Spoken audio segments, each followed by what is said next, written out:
Hi everyone, welcome to this timeline documentary. Just before you watch it, I want to tell you about my new history channel. It's called History Hit. It's like the Netflix for history. It's got hundreds and hundreds of history documentaries on there and interviews with some of the world's best historians. We're adding new stuff all the time. For example, today I'm filming in this, one of the few remaining Lancaster bombers, for a show about the Dam Busters raid in 1943.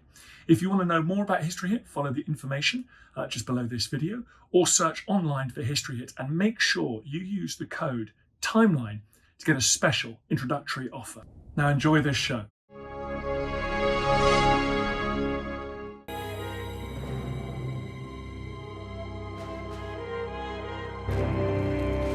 Two world wars tore the heart out of the 20th century. They are a rent in the fabric of history.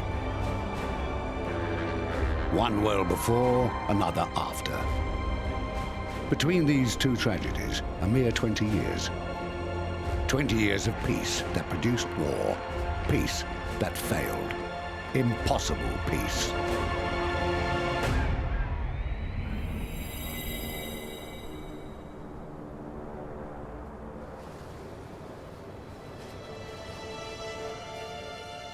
The sad shuttle diplomacy of British Prime Minister Neville Chamberlain is often used to illustrate the age and the word appeasement, to damn it.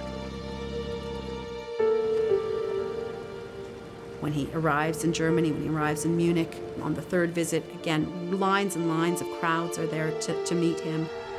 He's completely treated to these great crowds of those who see him as the savior of peace. The British Premier goes straight to the Führer House where the fateful conference is to take place. He walks up the steps with von Ribbentrop deep in thought. It is 2 o'clock in the morning, and agreement has been reached. Hitler signed. Then the signature of the prime mover in the negotiations, the Prime Minister, goes on to the document. Peace is safe. Adolf Hitler had got the Sudetenland and claimed it was the end of his territorial ambitions, but it was not.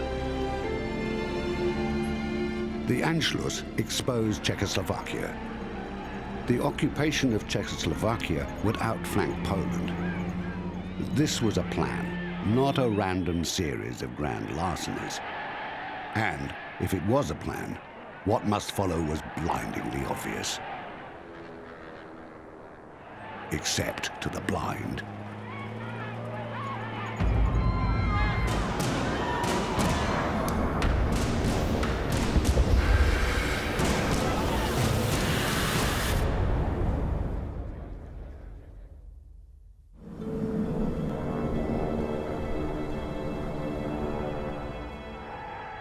Appeasement is remembered as the failure of liberal democracy through the incompetence of an old man summed up in a wing collar and a windy airfield. And perhaps it was all of that. We regard the agreement signed last night as symbolic of the desire never to go to war with one another again. The big newsreel companies were complicit with the policy of appeasement and presented and projected Chamberlain as the hero of the peace. To the Prime Minister, the agreement of Munich is only a beginning. Our words of admiration and thanks are exhausted for the man who averted another Armageddon.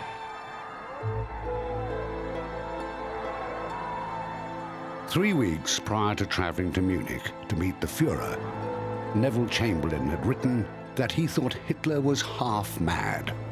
So he knew. Alfred Hitchcock made a film exactly contemporary with Munich, in which some see him signifying his view of appeasement.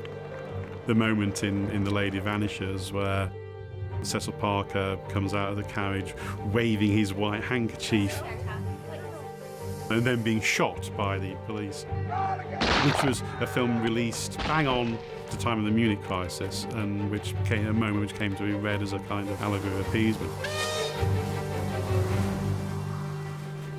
Many who oppose appeasement were vociferous, and they were immediate in their criticism. A writer named Robert Edel was responsible for an article that appeared in The Nation on March the 12th, 1938, under the title Chamberlain's Treason.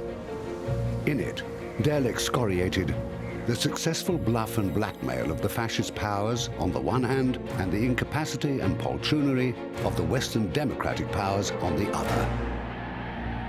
The writing on the wall is in the wake of the Munich Agreement, really.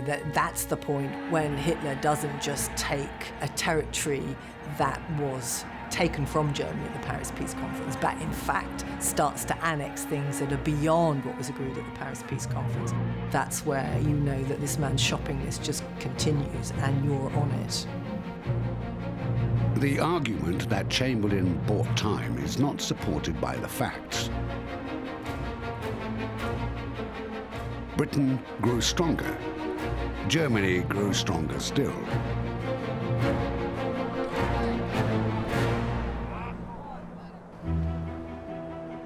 The French parodied Chamberlain as Monsieur Jean Berlin, Mr. I Love Berlin.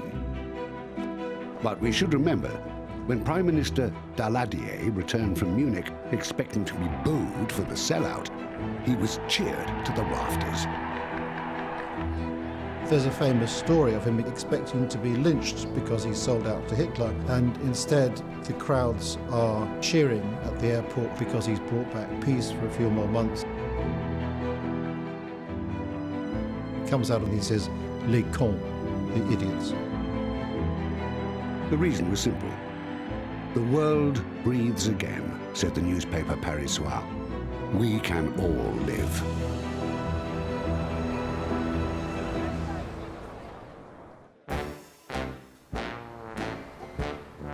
Hoping to be the strong leader that he thought the British wanted to stand up to the strong men on the continent, Oswald Mosley, inveterate party hopper, led the British Union of Fascists. Mosley was a notorious philanderer. It is said that his private motto, combining social conscience with rampant libido, had been vote Labour, sleep Tory.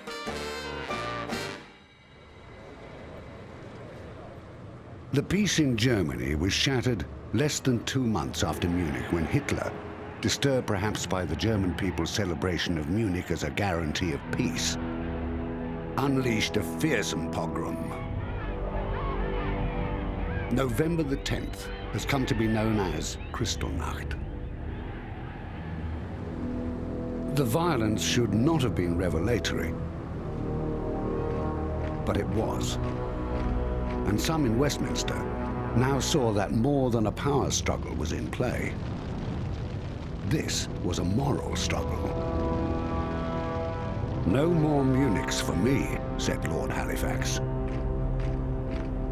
Kristallnacht made it crystal clear that persecution of the Jews was not off-the-cuff hooliganism. It was an expression of state policy. An underreported decree of August the 17th supremely characterizes both the absurdity and cruelty of the race laws. From that date, all Jewish men were by law to call themselves Israel, and all Jewish women to add the name Sarah to their forename. Why would seem to be the only necessary question. The newsreels did not really want controversy. They did not see that as a part of their job. They were covering fashion parades, they were covering sporting events, they were covering non-controversial issues. But in the week after Kristallnacht, Fox, Movietone News and the other newsreel companies, they covered Kristallnacht. Some in America did follow and respond to events elsewhere. Was it any wonder that in America, the home of liberty, the champions of freedom should stage one of the most sensational public protests ever witnessed in the streets of New York? After Kristallnacht, Fiorello LaGuardia, mayor of New York, organized a 12-man police detail to guard the German consulate in his city. It was made up entirely of Jewish officers under the command of Captain Max Finkelstein.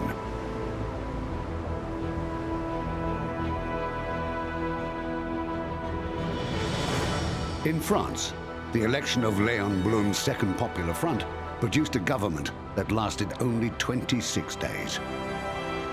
The French need to pull together with a sort of National Front government, but no one wants to support him apart from the few left-wing people around him. The centre ignore him, the right ignore him, and his government is really pilloried in extreme anti-Semitic terms and doesn't last very long. The world was moving to the right, and France moved to Edouard Daladier, ringing a final curtain down on the Popular Front's revolution of June 1936. To Mussolini, writing in Popolo d'Italia, Blum was one Jew who did not possess the gift of prophecy.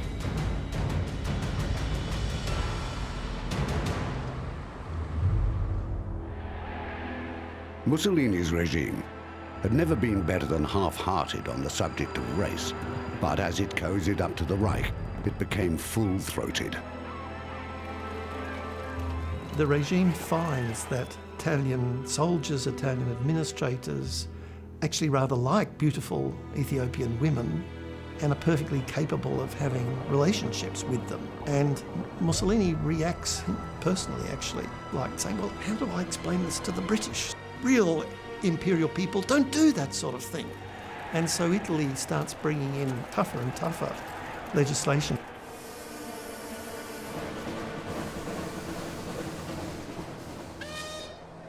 The publication, Manifesto of Racial Scientists, to which Il Duce himself contributed, contained the statement that the people of Italy are of Aryan origin, which must have surprised many Italians. Mussolini, grudgingly, by 1938, has to accept that his best chances of success are with going along with this new force. Through the huge crowd, mysterious in the low glare of the searchlights, runs the thrill of race consciousness as the Latin leader addresses them in their own tongue. Mit lauter Stimme, Friede!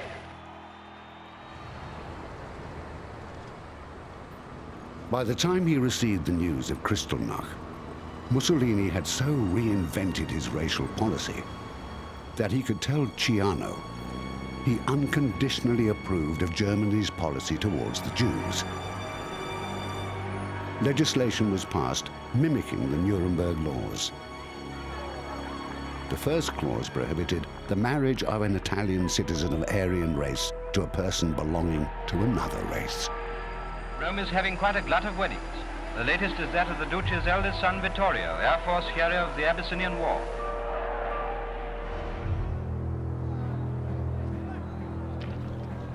Japan had withdrawn from the League of Nations following her invasion of Manchuria. She was now embroiled in full-scale war in China. She faced no sanctions, continued to attend international conferences, and was, until 1938, contributing to League programs. Military expenditure accounted for 75% of the government's budget. And Japanese ambitions were not about to be curtailed. On February the 18th, Japanese planes bombed the provincial capital to which Chiang Kai-shek had withdrawn his government.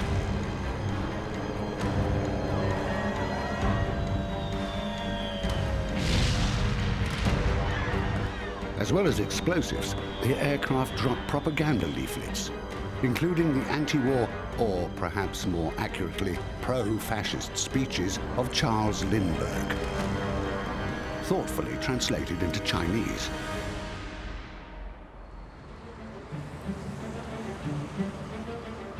In a world of evil places, people, ordinary people, cannot be blamed if they look for escape. The comic book really emerges in the United States in the late 1930s.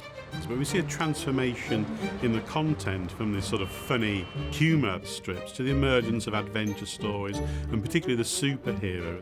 The first Superman comics are published in 1938.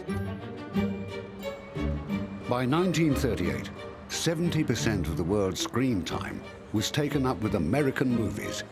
In some countries, as much as 95%. And in America, there was not much change from 100%.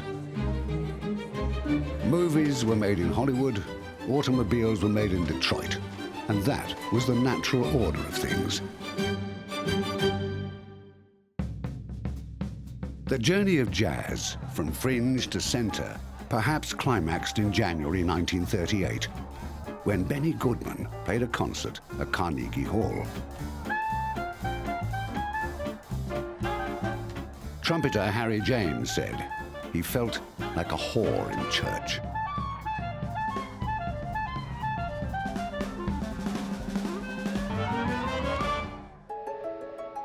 On March the 13th, 1938, the day after the Anschluss, CBS inaugurated World News Roundup, which, rather than relying on the wire services, featured live broadcasts from European capitals. In that broadcast, filing from an edgy Vienna that was awaiting Hitler's arrival, was the soon-to-be legendary Edward R. Morrow. It was the real-time urgency of this pioneering reporting that Orson Welles would harness and mimic later in the year.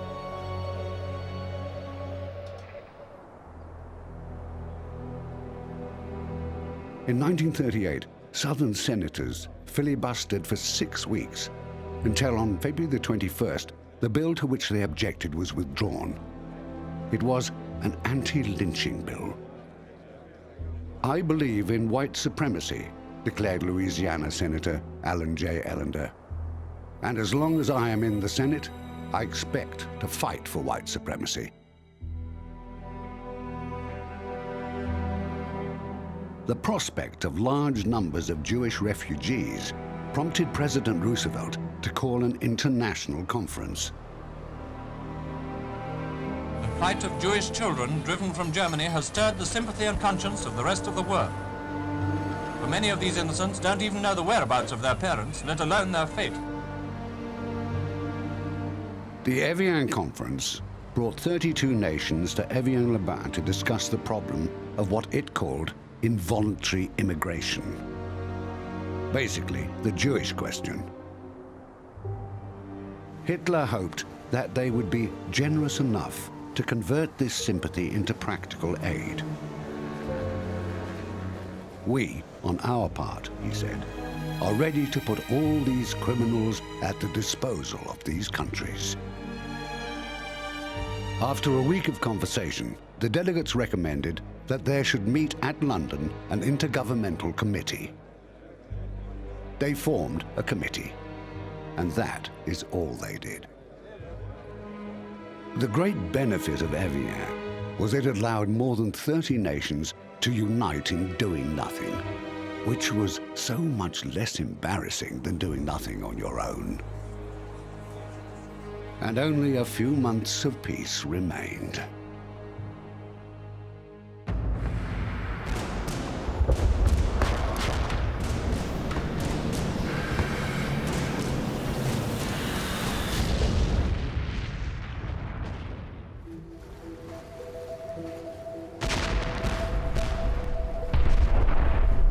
On the morning of January the 22nd, Republican General Rojo told his Prime Minister that the Barcelona Front had ceased to exist. Prime Minister Negrin, in response, ordered all government departments to abandon the city. 48 hours before the entrance of the enemy, wrote General Rojo, Barcelona was a dead city. When the French government opened the border on January 28th, 200,000 people crossed. Thousands of others made their unchecked escape over the Pyrenees.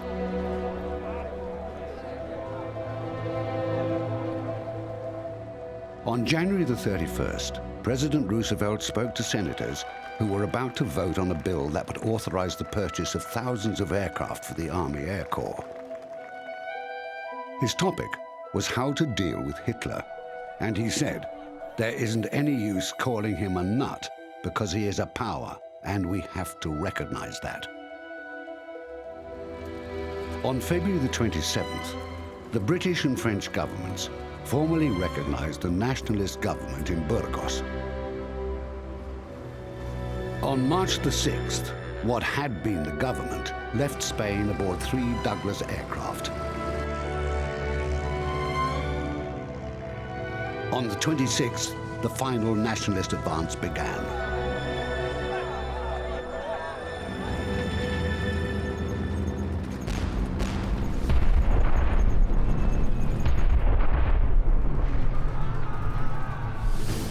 On March the 31st, the nationalist army reached the last of its objectives. When Republican resistance collapsed, Franco's supporters in Madrid came out into the open to welcome the conquerors. Amazing how the extended arm replaced the clenched fist overnight. And Pope Pius XII sent a message to Franco giving sincere thanks for the victory of Catholic Spain. Ciano, Mussolini's foreign minister, praised a formidable victory for fascism, the greatest one so far.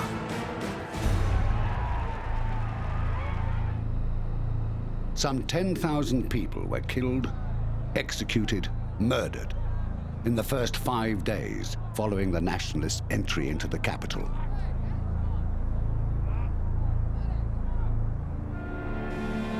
On May the 19th, a grand victory parade in Madrid trooped along the Castellana, renamed Avenida del Generalissimo, in honor of Generalissimo Francisco Franco et Caudillo,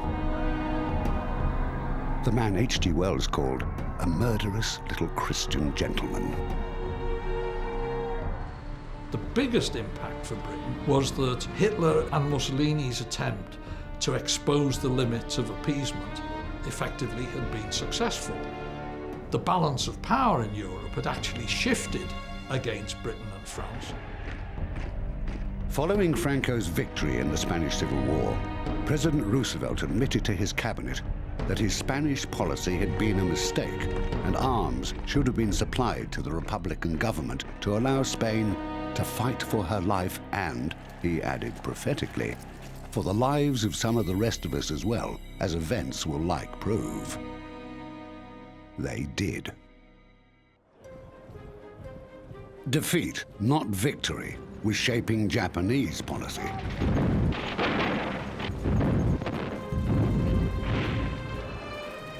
The crushing loss to Zhukov's Red Army on the Mongolian border at Nomahan. Japan lost more troops than the Soviets in the ratio of 5 to 1.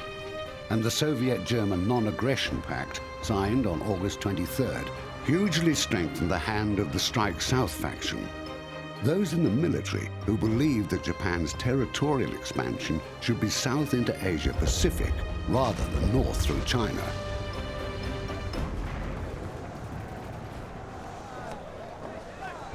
When the Japanese sued the USSR for peace, following their defeat, Stalin said, "They have understood my language."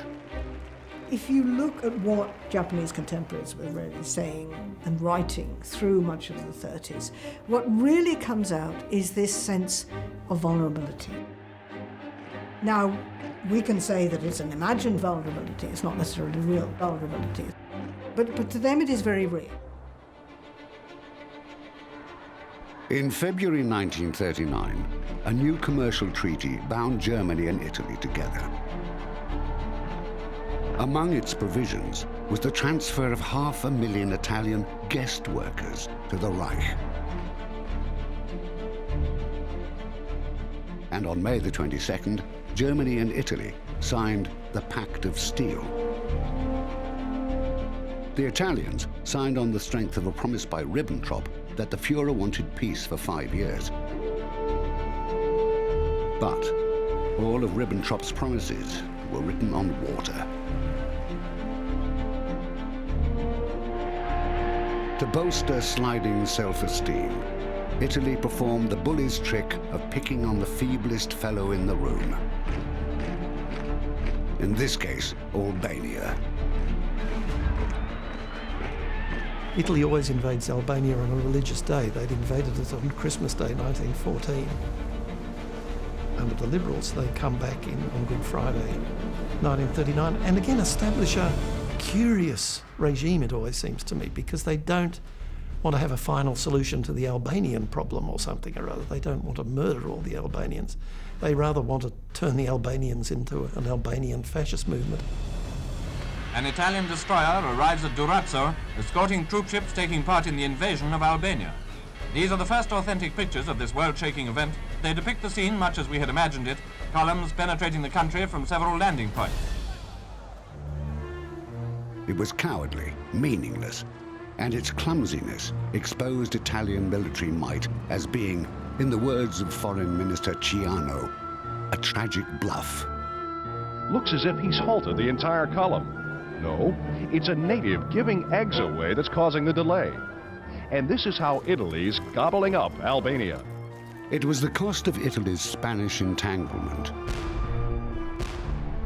An unaffordable 8.5 billion lira, 12,000 wounded, 157 destroyed tanks, and 3,819 dead that was bleeding out the country. Large amounts of equipment were left behind when the Italians left Spain. And it has been calculated by military experts that if Italy had had that equipment when it was at war with the British in North Africa, that Italy might well have won.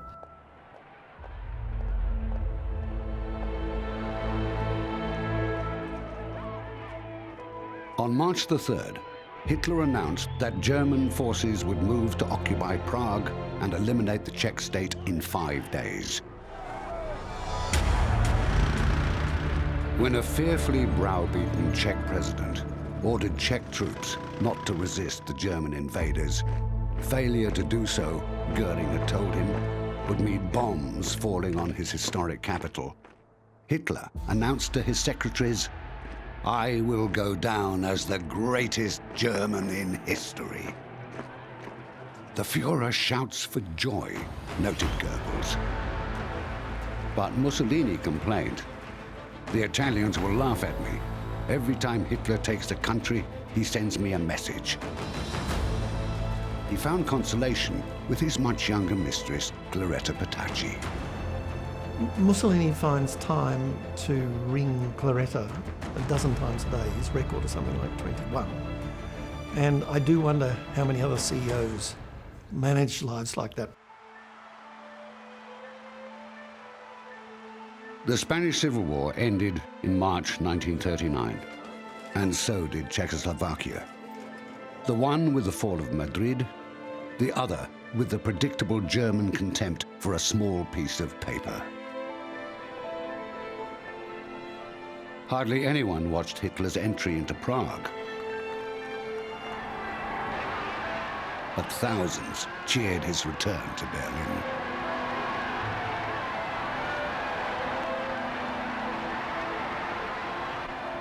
With the occupation of the whole of Czechoslovakia, Germany acquired a shield and a launching pad which, the Germans hoped, would put pressure on the still unyielding Poles in the matter of Danzig and the Polish corridor, one of the more inept lines scratched on the map of Europe at Versailles. The invasion of the whole of Czechoslovakia demolished the policy of appeasement and united a country of previously divided opinion. The fate of Czechoslovakia inspires concern among peoples as well as governments, and the crowds proceed to the Czech legation to express their sentiments. The British people and their politicians at last understood what they were facing. On March the 18th, the British cabinet formally endorsed the change of policy.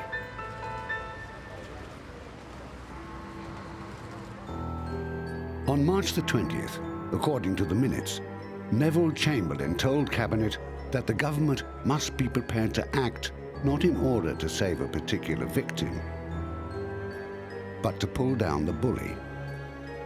And on March the 31st, Chamberlain rose in the House to pledge to Poland all support in Britain's power. It was recognized at the time as a significant statement. It was, as it turned out, momentous. March 1939, that's when the last radar pole goes up. And therefore Britain, they hope, is will at least have an advance notice if anything happens. They now have some protection. Why did Chamberlain abandon Czechoslovakia and 6 months later make a pledge to Poland? Because in those 6 months, Hitler had broken his promise. He'd occupied Prague in March and shown himself to be no gentleman.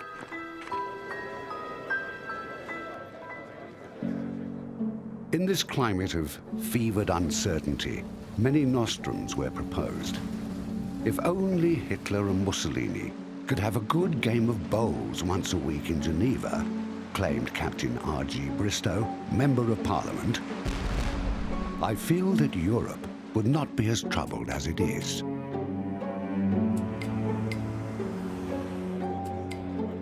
The pledge to defend Poland was made in the full knowledge that a parliamentary subcommittee had advised that Great Britain and France could afford them no direct support by sea, on land, or in the air. Neither, it continued, could Great Britain nor France supply any armaments to Poland. So what would the treaty obligations mean?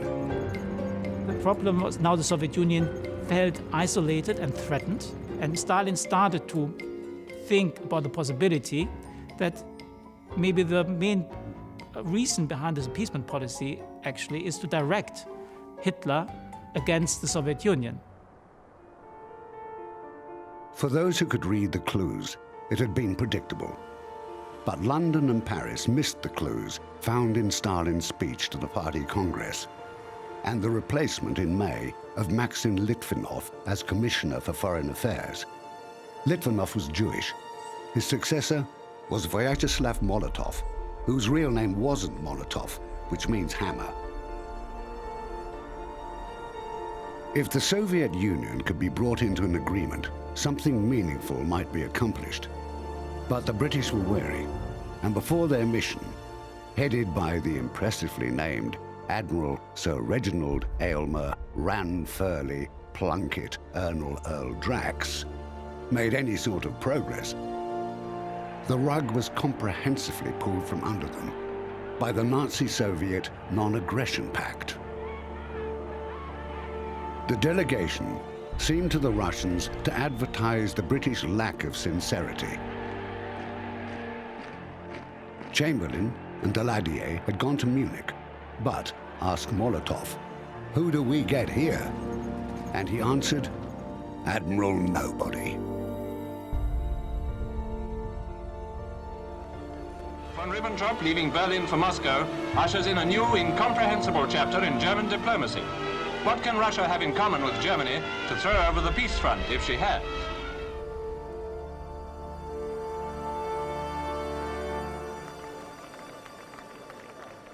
Finally, the day came. Molotov and von Ribbentrop got together, and the Nazis and communists signed a pact. It was a betrayal by the communists.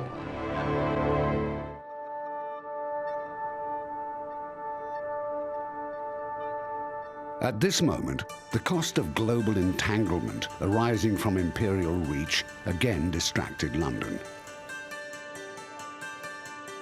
Although history has all but forgotten the Tientsin incident, in which a Japanese blockade of British interests in northern China exposed the weakness of overextension.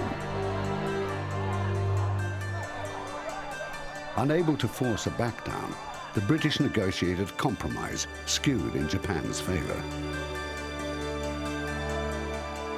That this could have serious consequences was not imagined by the arch-imperialist Winston Churchill.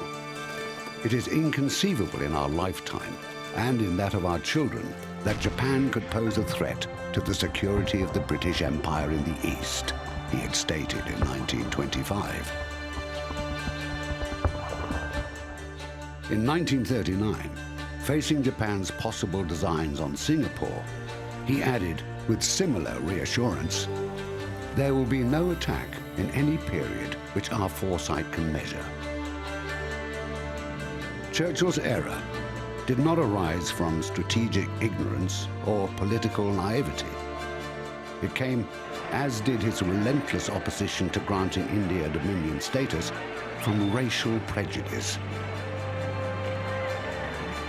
Neville Chamberlain said that debating Churchill was like arguing with a brass band. Wars will wash over us, said Greta Garbo in 1939's Ninotchka. Bombs will fall, but not yet. Let us be happy, she said. Give us our moment. It's a very, very funny film. There's a line where they're talking about when Garbo, as the commissar, arrives in Paris for the first time, and the three commissars meet her. How are things in Moscow? Very good. The last mass trials were a great success. There are going to be fewer but better Russians. Which is a terrific line, but actually, you know, if you know what happened in the show trials, which they didn't, to be fair, in Hollywood in 1939, it's not at all funny. What was motivating the terror in the Soviet Union is more difficult to classify. At the beginning of 1939, the Soviet Census Bureau reported that 17 million people were missing. Then, the census takers were shot. By 1939, the Gulag was the largest employer in Europe and contained up to 10% of the Soviet population. They had an average life expectancy of 1 winter.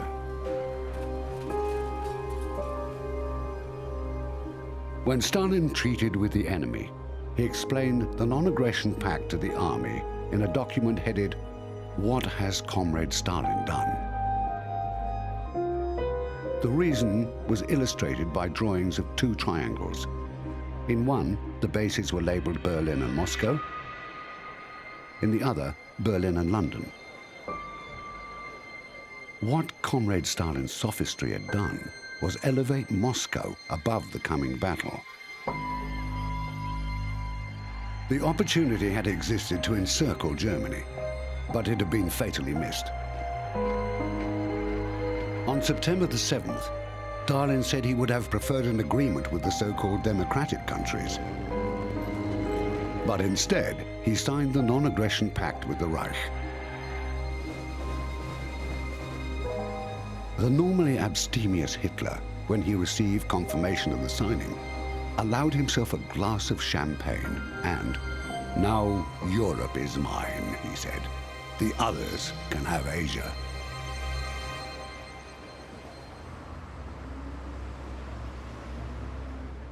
British outrage over the non-aggression pact conveniently forgot that, to Stalin, Chamberlain's Munich piece of paper was a non-aggression pact, seeming to license Germany to go east.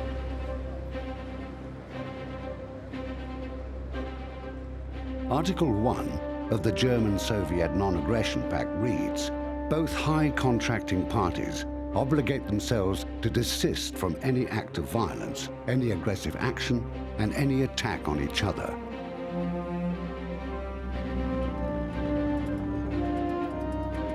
Article 2 of the secret additional protocol added agreement on what would happen in the event of a territorial and political rearrangement of the areas belonging to the Polish state.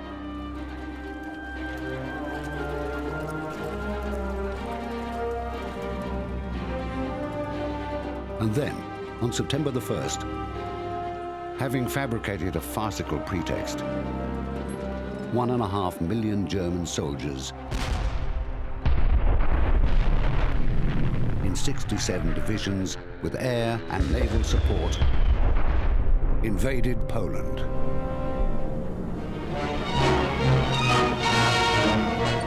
Destruction from the sky hit far and wide. Railroad centers bombed like that one. Polish communications were swiftly disrupted by the air raiding. German troops had occupied the Rhineland, forced the incorporation of Austria into the Reich, and invaded Czechoslovakia. But not until they invaded Poland were they required to fire a shot.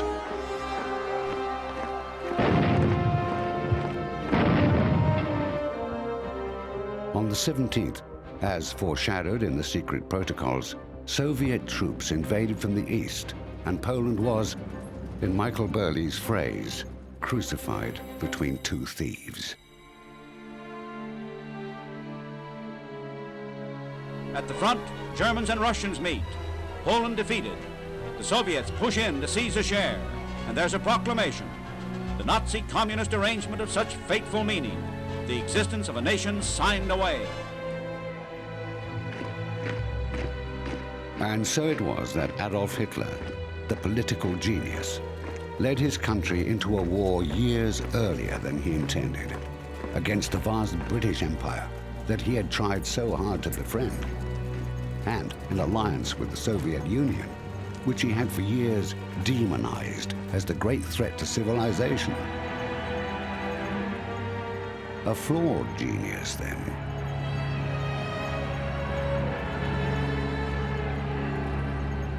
The crisis moves on to its climax. Germany has attacked Poland, and Parliament meets again. If German troops are not withdrawn from Poland, Britain goes to her aid with all the resources at her command. Ultimatums following Germany's move were issued and ignored. On the 3rd, the war, in a strange way to the relief of many who could now exhale, was declared. And unlike the First World War, no one thought it would be over by Christmas. War then, and at that moment, the day-to-day reality of 500 million people was irreversibly altered. It's tempting to say, where did it go wrong? Could democracy have survived? I think under the conditions in which they were operating, persistent economic crisis and poverty, constant threats of one kind or another, external threats of one kind or another, deep political and ideological divisions within those countries, it's very difficult to see how you could have produced a functioning democratic continent in the 1920s and 30s. Everything I have worked for, everything I have hoped for, everything that I have believed in during my public life has crashed in ruins, Neville Chamberlain told the House of Commons.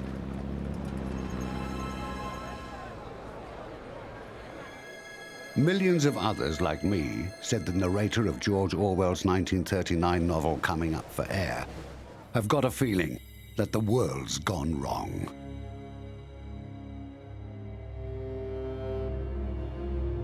The Europe that took up arms was a very different place to the Europe of 20 years earlier. By 1939, 11 European countries, from Iceland through to Scandinavia to Britain and France, were democracies. 16 were under some form of repressive authoritarian rule.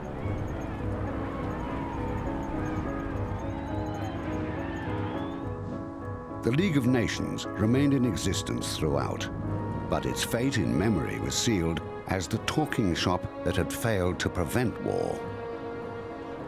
The League, in the first 10 years of its life, up to 1930, up to the early 1930s, was a hugely successful organisation. It promotes ideas of international labour cooperation. It promotes the idea that women have rights independent of a nation state. They also promote the idea that children have rights. It settled 60 disputes. On 2 occasions when states had gone to war, it was enough for the League to tell states to stop fighting. You've got free trade, you've got democratic elections spreading across large parts of the world, you've got the League of Nations, which, yes, we know the script, it was a big failure. Well, it didn't look like this in the 1920s. It was an extraordinary experiment, and people had invested a lot of hopes into it. The League of Nations is really the world's first intergovernmental financial and economic arrangement.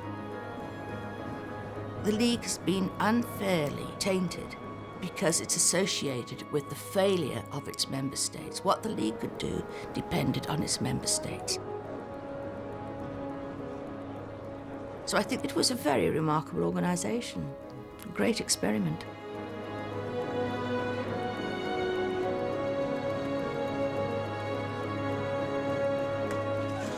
Talk had failed, goodwill had failed, political will had failed. the peace was lost, and a world of dislocation, dictatorship, and genocide was born. Observers have ransacked the 1930s for lessons about statecraft ever since.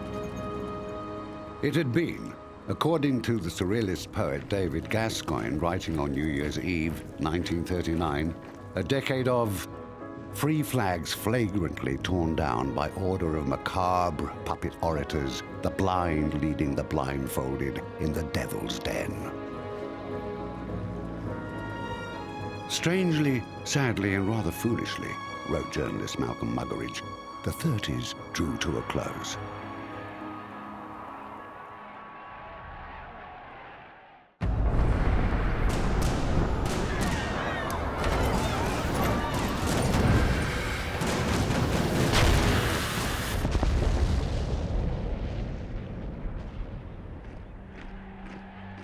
There is a word for the overlapping of things.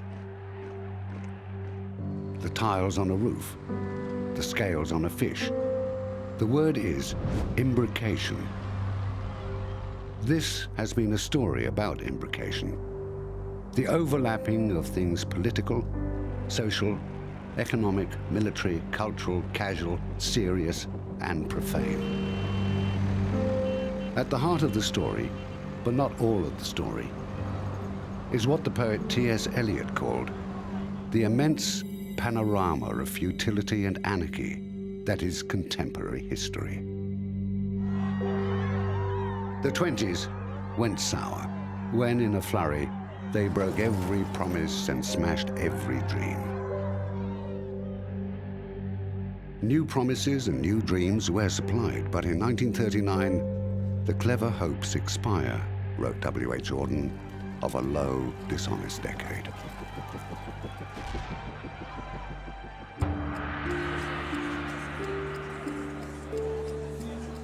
At Versailles, Woodrow Wilson had defined the intent of the peacemakers as being to make the world safe for democracy. A decade later, facing the rise of dictators and the success of demagogues, British Prime Minister Stanley Baldwin wondered whether the task might not be to make democracy safe for the world.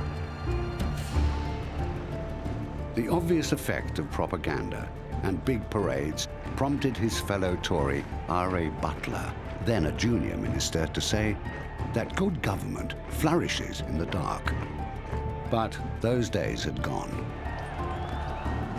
The Second World War was not a continuation of the first in the sense of aims, objectives, alliances, or cheerleaders. Wilhelmine Germany was not the Third Reich. The USSR was not Tsarist Russia.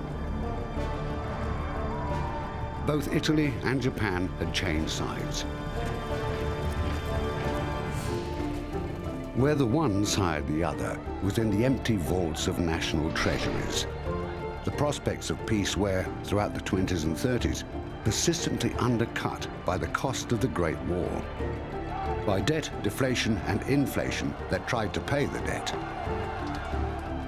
Max Warburg, a director of the Reichsbank, and so one responsible for the reckless printing of money, was among those who saw the choice as being whether one wished to stop the inflation and trigger the revolution.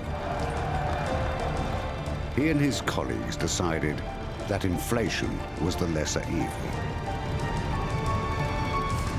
But it was not. The chance to make a decent place out of the Great War's bloody mess had come and it had gone.